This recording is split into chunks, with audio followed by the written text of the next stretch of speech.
Le siège de l'association est à Nevers, c'est une association qui s'appelle Sine Qua Non. Donc c'est rigolo parce qu'en fait, il faut le dire, c'est un trou, quoi. Mais moi, je suis hyper épanoui dans le sens où je peux bosser le ciné sous tous ses aspects. Entre la Nièvre et le Morvan, dans un théâtre, une ancienne classe ou encore un bureau de poste, les salles obscures se multiplient le temps d'un soir. Séniquanon, c'est 30-50 festivals, un réseau de 31 communes fédérées qui se déploie autour d'un circuit de cinéma itinérant dans toute la Nièvre. C'est aussi plusieurs petites salles officielles, pas plus grandes que des cinémas de poche, mais remarquablement équipées. Autant le dire tout de suite, il y a les multiplex des villes et les miniplex des champs. J'ai rencontré Pierre-Jean Bouillers qui dirige et coordonne ce doux maillage dans le cadre des rencontres professionnelles provoquées par Futura de Cinéma. Pour sa mission d'intérêt général, il est épaulé par une dizaine de salariés. Je lui ai demandé qu'il nous raconte comment il a fondé son expérience pour devenir exploitant. J'en ai profité pour lui demander aussi ce sur quoi il travaillait pour le challenge. Dans Nouvelle Séance, découvrez une personnalité qui fait bouger le cinéma depuis l'intérieur et qui participe à le réinventer.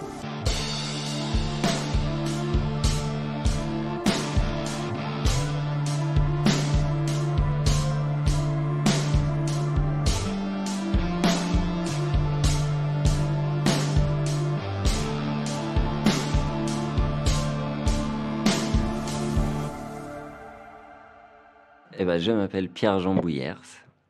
Moi, c'est travailler en exploitation, ça m'a travaillé, ça m'a gagné petit à petit. Je suis rentré en école de commerce de suite après le bac, donc un truc où je partais pour 5 ans et il y a des oraux en fait à faire et à préparer. Et tu t'inscris à plusieurs écoles. Et du coup, moi, pour les oraux, j'avais un peu bossé, savoir, on m'avait dit voilà le type de questions qui peut arriver.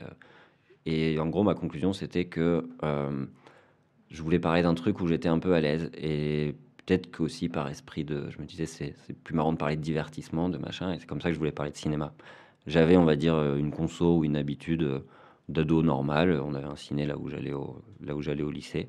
J'ai pas énormément de souvenirs d'avoir été, tu vois, en scolaire, voir des films. Pas d'incitation particulière, de la part des parents ou autre, et mais je trouvais ça bien, tu vois, à ce moment-là et avec du recul, parce que maintenant je fais passer les oraux de cette école, je me dis, je préfère entendre les gamins parler d'un truc, spontanément que, qu'ils me donnent leur avis sur le conflit israélo-palestinien qu'ils ont lu le matin parce que c'était à la une et tout et bref, on parle du ciné et enfin ça se passe bien, tu vois? J'ai réussi à intégrer une des écoles, et après au bout d'un an, au premier stage, truc de 2 mois l'été, ma mère me dit: «Bon, bah, puisque tu nous parles du truc, du ciné, va taper à la porte, du plus proche quoi, de celui de la ville d'à côté», c'est dans les Yvelines et j'y vais et le mec me prend, donc trop bien, j'ai été tout seul comme un grand dire: «Est-ce que je peux venir? Voilà mon CV» et il m'a dit: «Ouais», il me prend 2 mois et donc c'était un mono-écran, ciné municipal et je me dis: «Bah, en fait, j'aimerais bien avoir l'avis de ce mec quoi, c'est cool», tu le côté, les stars, les affiches,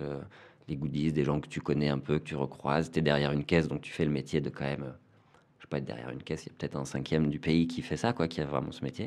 Tu as un peu de contact, lui était très cool, pas de pression, tu vois un peu l'envers du décor, les chiffres, et je me dis: «Putain, c'était bien». C'était aussi mon premier taf, j'avais pas eu à bosser avant, mais ça m'a bien plu, ouais. Et ouais, ce truc de plein de posters, plein d'histoires, ça c'était vachement bien. Et après du coup, j'ai continué, je me suis dit: «Bah, je vais essayer», j'ai trouvé, ce qui me plaît dans le ciné. Moi, j'étais toujours, école de commerce, ça m'intéressait ce domaine-là, tu vois? J'ai jamais eu de velléité d'être, acteur, producteur, la création, c'était pas du tout enfin, ça n'est toujours pas ma came, en fait.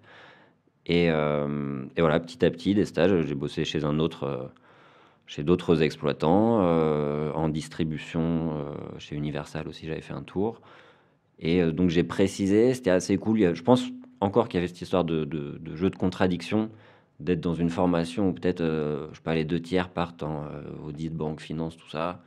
Tu as du marketing où moi j'avais des potes qui partaient en marketing et je me disais: «Mais putain, mais je sais pas, on avait, 22-23 piges, tu peux pas me dire que c'est le marketing de Canigou», tu vois? Que tu veuilles faire du marketing, faire des opérations, monter des trucs, c'est cool, mais Colgate ou Canigou, moi ce qui m'intéressait en fait, c'était l'environnement dans lequel j'allais faire un truc que tu peux faire de plein de manières différentes et j'avais trouvé, moi, c'était le ciné. Et du coup, ouais, 2-3 stages qui me rapprochent de ça, qui précisent mon idée.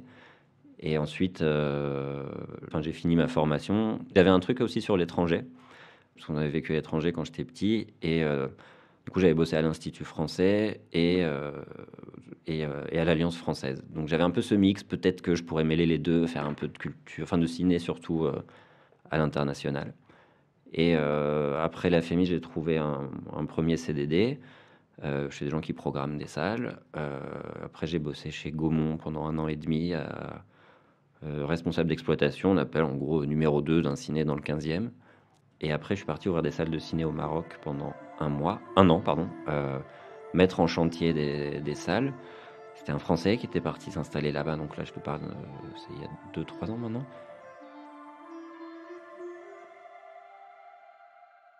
Donc j'ai appris la construction. Donc moi, je suis content parce que en fait, ah oui, j'ai oublié un petit truc, c'est qu'après, du coup, je me suis vraiment spécialisé en exploitation à la FEMIS, qui est, bah, pour le coup, c'est précisément ce que je voulais faire. Donc, il fallait pas non plus aller bien loin. Ça a marché du premier coup pour moi.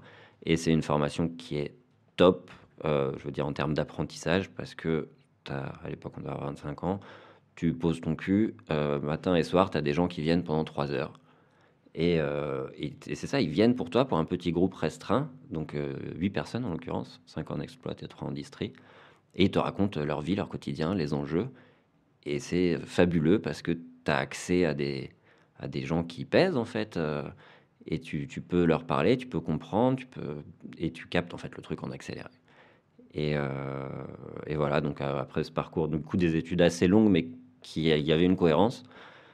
Et donc ouais, j'ai fait 1 an au Maroc à mettre des ciné en chantier. Là, j'arrivais dans la construction. En fait, j'ai appris la construction, ce qui était un peu absurde, mais cool parce que j'avais le côté entrepreneurial qui me titillait. C'était pas mon argent, mais j'étais directeur du développement et je voyais quelles étaient les préoccupations.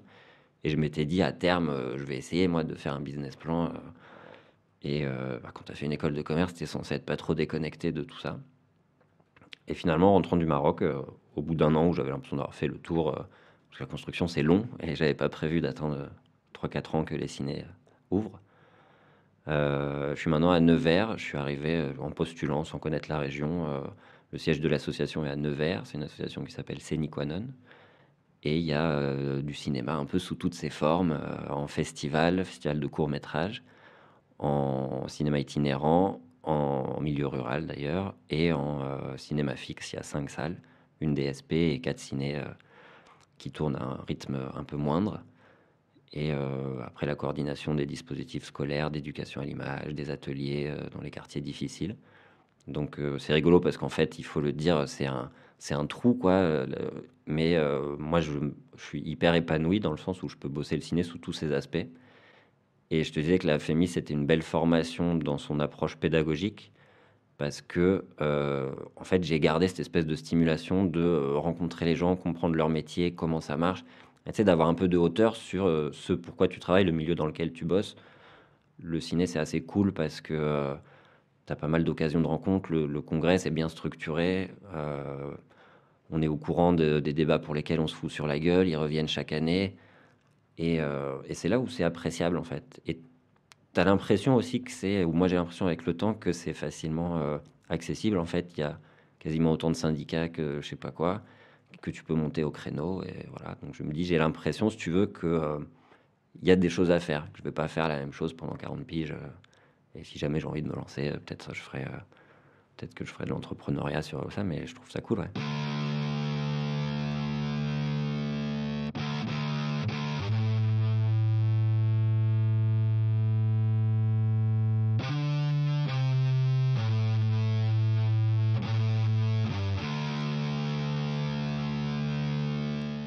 Et cool cette histoire de génération, on a un moment où les salles doivent être renouvelées, les mecs enfin les gens qui les avaient ont pas forcément des gosses qui ont envie de reprendre le flambeau.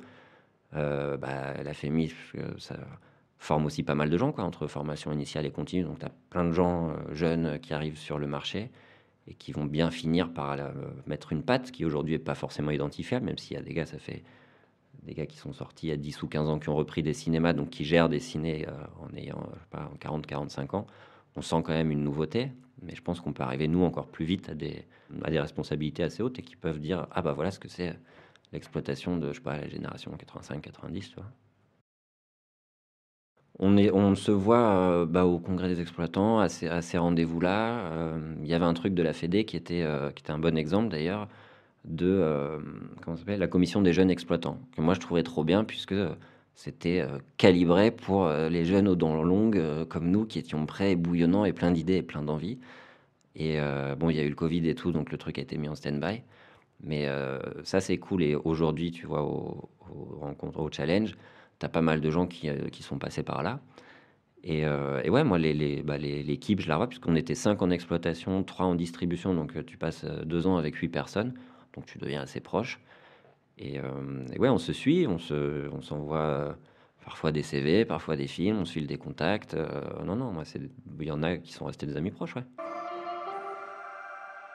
Il y a un truc qui est intéressant, mais bon, je voudrais pas trop parler de la FEMIS quand même parce qu'il y a d'autres moyens de faire ce métier, même, la Ouais. majorité des gens qui le font ne sont pas passés par là. Sur cette formation qui s'appelle distribution ou exploitation, aujourd'hui, je pense que la moitié ne fait ni de la distri ni de l'exploit. En tout cas, dans ma promo, il y en a un qui l'a fait, qui maintenant va faire des affiches, une qui a arrêté pour raison perso, qui après avoir adoré comme c'est pas permis, ce qu'elle a pu faire et qui va ouvrir, maintenant un magasin de jeux de société. On a une fille qui est partie, elle était plus branchée droit public, association. Là, elle file des cours de droit. Et ouais, si tu calcules, on est. Et après, bon, en distri, il y a aussi quelqu'un qui bosse à Émergence, donc qui est sur la partie créa. Elle m'engueulerait parce que j'explique assez mal, mais voilà, on n'est pas tant que ça au final. On doit être deux à être exploitants et deux en distri, vente inter. Donc l'association, elle tournait bien, hein. Elle a grossi très vite, donc il a fallu que les métiers évoluent. Mais elle tournait bien, mais pas avec des gens qui étaient exploitants au départ. Et moi, je suis arrivé et d'avoir un peu compris comment ça marchait, les syndicats, comment se négociaient les films, quels étaient les recours possibles.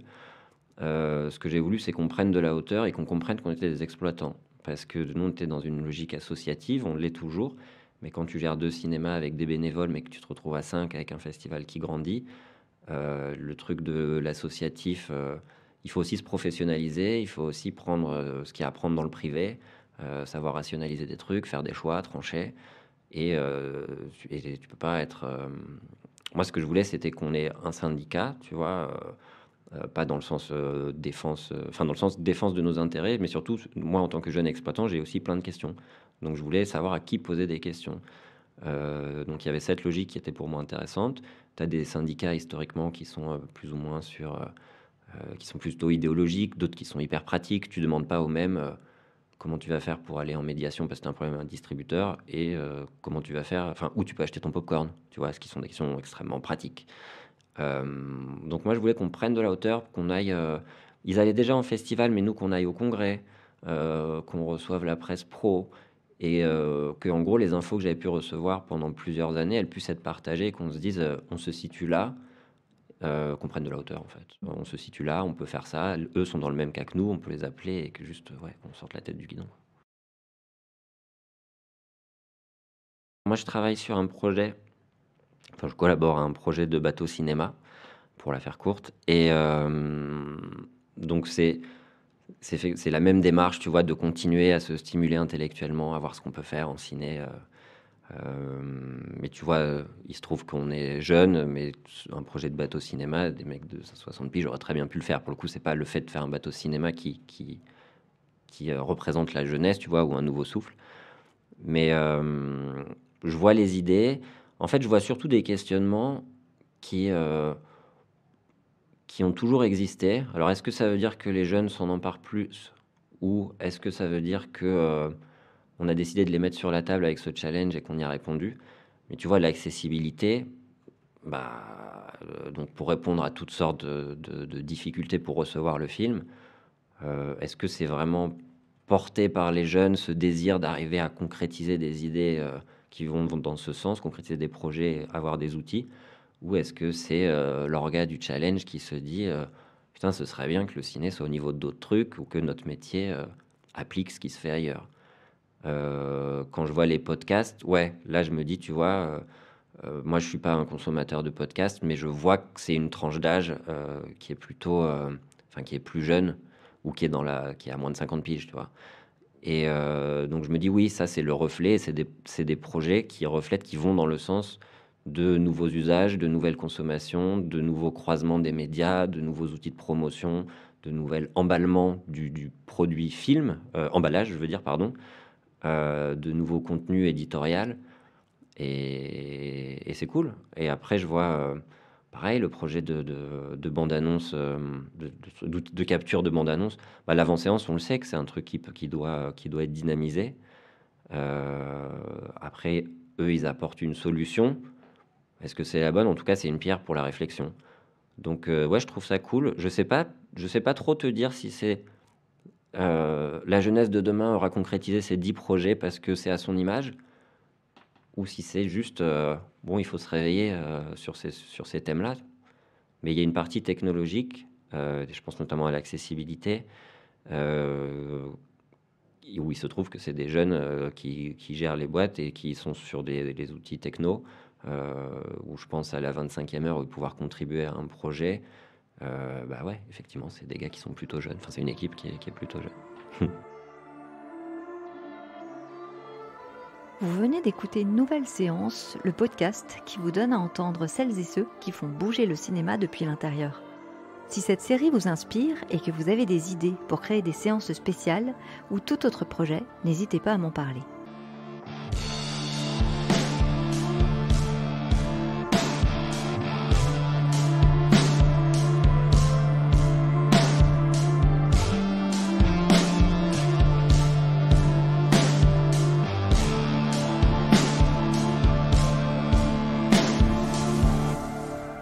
Je vous retrouve le mois prochain pour un nouvel épisode dans lequel j'aurai la joie de vous présenter Élise Mignot, une exploitante qui a quelque peu voyagé.